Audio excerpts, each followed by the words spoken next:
देखिए, अब analysis of variance को समझने के लिए हमने एक क्वेश्चन लिया है। ये क्वेश्चन है कि in an experiment conducted on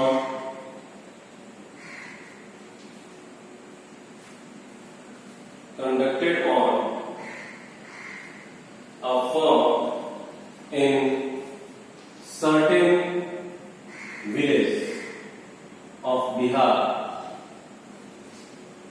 the following information was collected regarding the yield in quintals per acre of 6 plots of wheat। कहने का मतलब एक एक्सपेरिमेंट कंडक्ट किया गया है बिहार के गांव में। 6 प्लॉट को लिया गया है और उनके उपज को, पैदावार को क्विंटल पर एकड़ के हिसाब से दिखाया गया है। 3 of these produced some wheat and rest of 3 produced Malviya. दो तरीके का है, एक सरबती है और दूसरा मालवीय है व्हीट। और इस पे एनोवा आपको फ्रेम करना है। आपके पास ये दिया गया है कि ये तीनों का प्रोडक्शन इतना इतना इतना है प्लॉट का, मतलब 3 आपके पास सरबती का है और 3 मालवीय का है। इसके लिए डिग्री ऑफ फ्रीडम भी आपके पास V1 भी दिया गया और V2 भी दिया गया है। 5% लेवल ऑफ सिग्निफिकेंस पे वैल्यू भी दी गई है 7.71।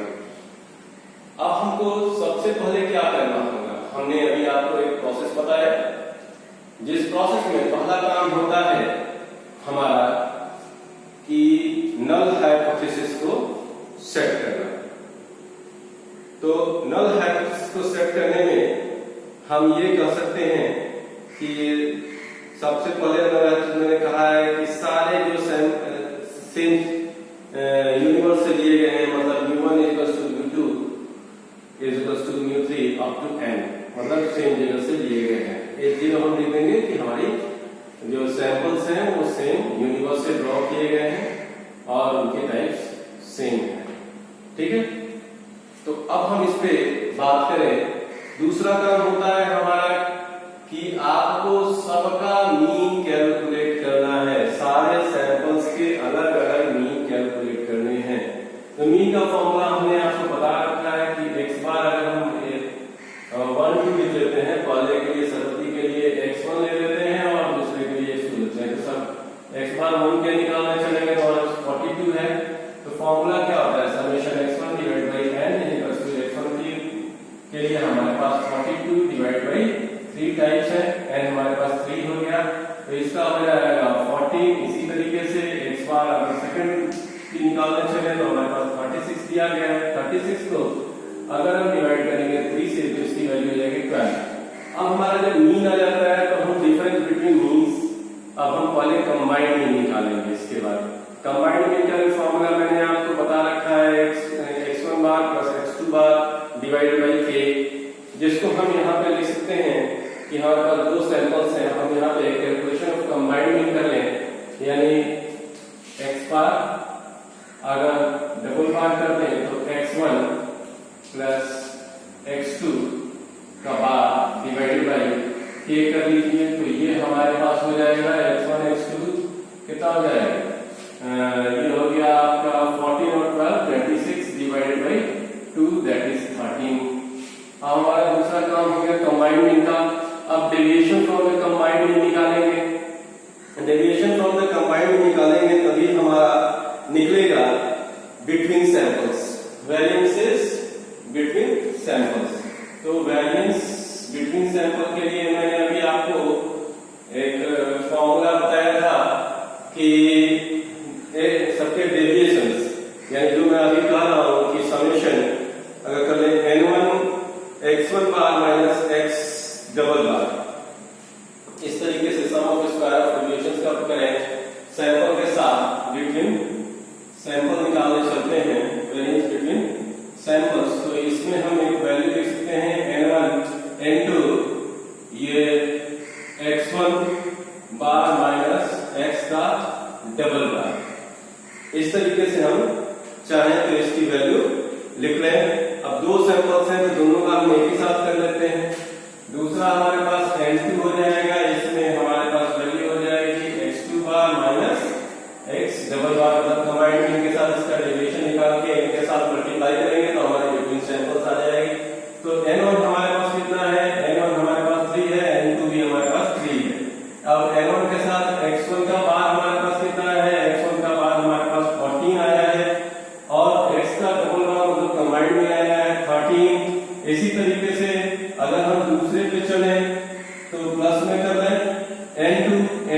वैल्यू होगी 3 और इसकी वैल्यू हो जाएगी 12 माइनस 13।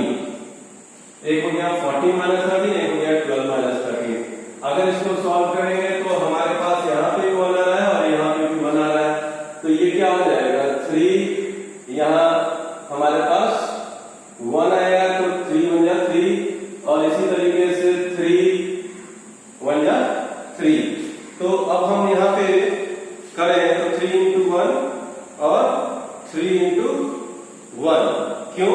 क्योंकि हम इसका इस फॉर्मूले में हमका समीकरण ये हमारा डेविएशन का स्क्वायर, डेविएशन के स्क्वायर को जब करेंगे तो ये माइनस नहीं रह जाएगा, ये 1 1 हो जाएगा, यानी 3 + 3 = 6 हो जाएगा। तो ये आपने डेविएशन से बिटवीन सैंपल निकाल लिया। अब हम करें डिग्री ऑफ फ्रीडम। तो डिग्री ऑफ फ्रीडम ऑलरेडी दिया भी है और निकालना चाहे तो डिग्री ऑफ फ्रीडम अगर सैंपल के बीच की बात करें तो यही हम डिग्री ऑफ फ्रीडम ऊपर में ही निकाल लेते हैं। Degree of freedom equal to होता है sample size minus 1। Sample size minus 1 मतलब k माइनस 1। तो कितने सैंपल्स हैं हमारे पास? सैंपल्स हमारे पास 2 हैं, सरवती के और मालवीय के। ठीक है, सैंपल्स कितने हैं? 2 हैं। तो 2 हैं तो हमने 2 में से 1 घटा दिया, हमारा डिग्री ऑफ फ्रीडम V1 के लिए हमारे पास हो गया हमारे। ठीक है, जब हमारे पास इसकी वैल्यू आ गई, V1 की डिग्री ऑफ फ्रीडम आ गई, पहले सैंपल पहले वाले को V1 बोलते हैं, ठीक है, विदिन को। अब हमको काम क्या करना है कि अब हमको बिटवीन सैंपल की बात करनी है। तो वेरिएंस विदिन, सॉरी ये बिटवीन ही था, अब विदिन सैंपल की बात करेंगे। विदिन सैंपल की बात करेंगे तो आइए हम यही तरीका करते हैं। विदिन सैंपल भी सेम उसी तरीके से निकलता है, लेकिन हम एक दूसरे तरीके से रिप्रेजेंट कर रहे हैं इसको। Variance within sample, variance within sample करने चलते हैं। तो पहले वाले x को लिख लेते हैं 13 5 17, x को लिख दिया 13 12 9 17। अब पहला काम होता है x लिखना, फिर x बार निकालना, x बार से डेविएट करना। तो इसमें हम अगर निकालने चलेंगे तो 42 आया था, तो हमारे पास 42 आने के कारण अब सबका एक एक सैंपल के साथ x बार को घटाते चले, यानी x1 माइनस x बार 1। ये हमारे पास अगर x1 है तो x1 माइनस x बार 1 करते चले, तो सब में से एक घटाएंगे, हमारा x बार 1 कितना आया है? x बार 1 हमारे पास 14 आया है। 13 में से 13 में से अगर 14 जाएगा तो कितना आएगा? तो -1 आएगा। तो इसको हम कर सकते हैं -1 और ये हो जाएगा 14 का था तो ये हो जाएगा -2 और ये यहाँ हो जाएगा प्लस में 3, यहाँ हो जाएगा इसका समेशन 42 और ये हो जाएगी वैल्यू 0। अब जब डेविएशंस आते हैं तो डेविएशंस का हम क्या करते हैं? स्क्वायर करते हैं। जब डेविएशंस का स्क्वायर करेंगे तो कितनी वैल्यू हो जाएगी? डेविएशंस के स्क्वायर यानी x माइनस x बार का x1 माइनस x बार 1 का होल स्क्वायर डेविएशंस का करेंगे तो हो जाएगा 1 4 और 9, तो ये हो जाएगा 14। अब हम इसी के आगे बढ़े तो हमारा x1 का तो काम हो गया, अभी हमारे पास x2 भी है, तो x2 को भी इसी तरीके से ले लें। x2 को भी अगर इसी तरीके से लेते हैं तो x2 की वैल्यू मैं यहाँ लिख रहा हूँ 10 15 and 11, 10 15 and 11 और इसका सम टोटल हो जाएगा 36 और इस 36 का हमने x2 का बार निकाल रखा है, तो अब हम निकालें x2 minus x bar of the second sample. तो सेकंड सैंपल की वैल्यू हमारे पास कितनी आई है? 12 आई है। 12 आई है तो 10 से करेंगे 10 माइनस 12 तो -2, 15 माइनस 12 तो ये हो जाएगा प्लस में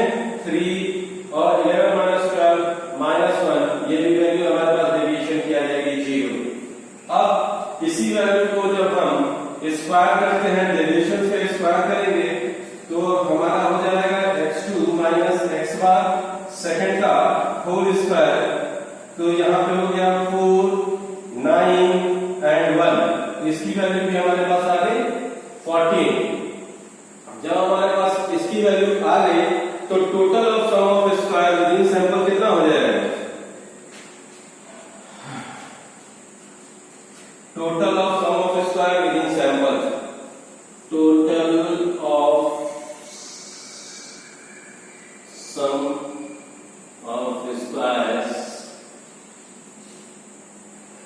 विद इन सैंपल हमारा हो जाएगा, अगर हम बात करें तो हमारा सैंपल इक्वल हो जाएगा 14 प्लस 14 28।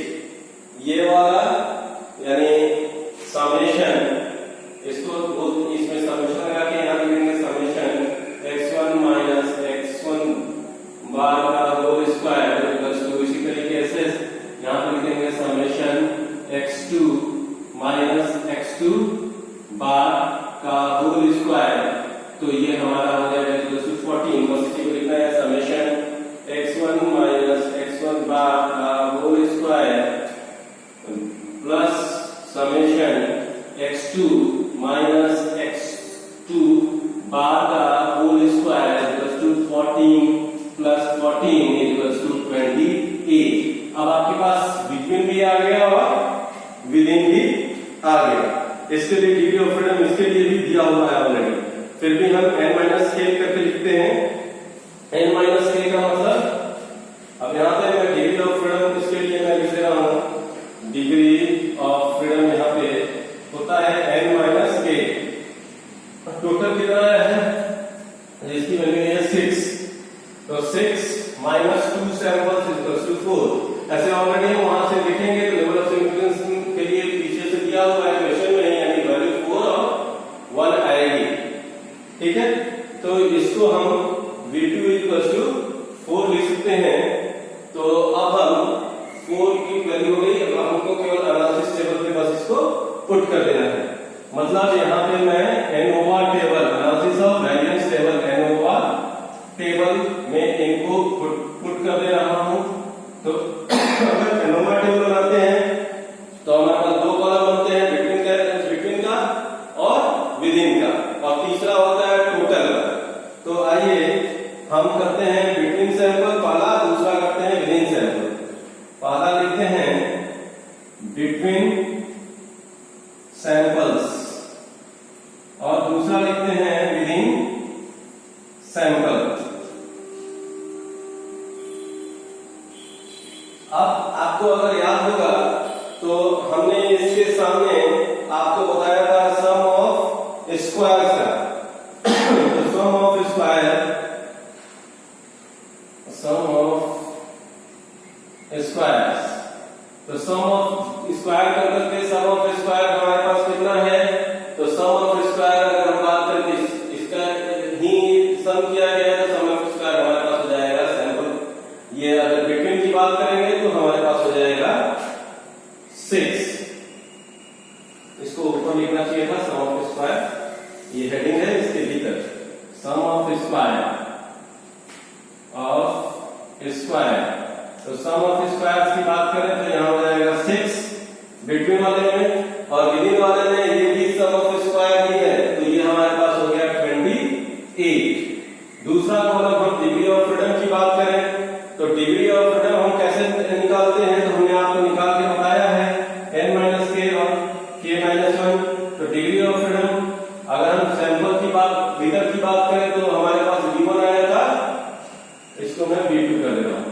v1 और v2, तो v1 हमारे पास 1 आया था और v2 हमारे पास 4 आया था, 1 आया था और 4 आया था। अब इसके बाद अंतिम अगर आपको याद होगा तो वेरिएंस क्या होगा?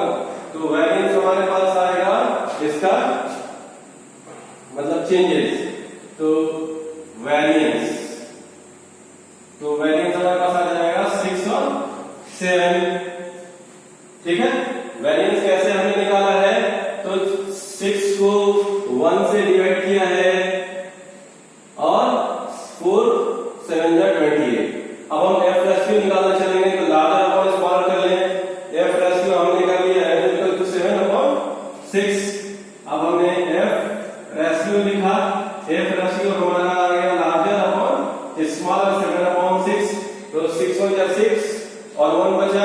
तो ये हमारी वैल्यू आ जाएगी 1 के लिए अब 1.17, तो हमारी वैल्यू आ गई 1.17।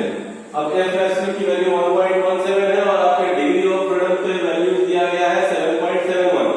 अब इससे कम है तो कैलकुलेटेड वैल्यू एफ का लेस देन टेबुलर वैल्यू है, इसलिए हम बोलेंगे कि ये जो है इनसिग्निफिकेंट है और डिफरेंस जो है वो to the L of both varieties of weight, इनमें दोनों में डिफरेंस है। ठीक है, इसलिए हम नल हाइपोथेसिस को रिजेक्ट कर देंगे यहां पे कि डिफरेंस नहीं है। ठीक है, इसी तरीके से हम कैलकुलेट करते हैं वन वे क्लासिफिकेशन।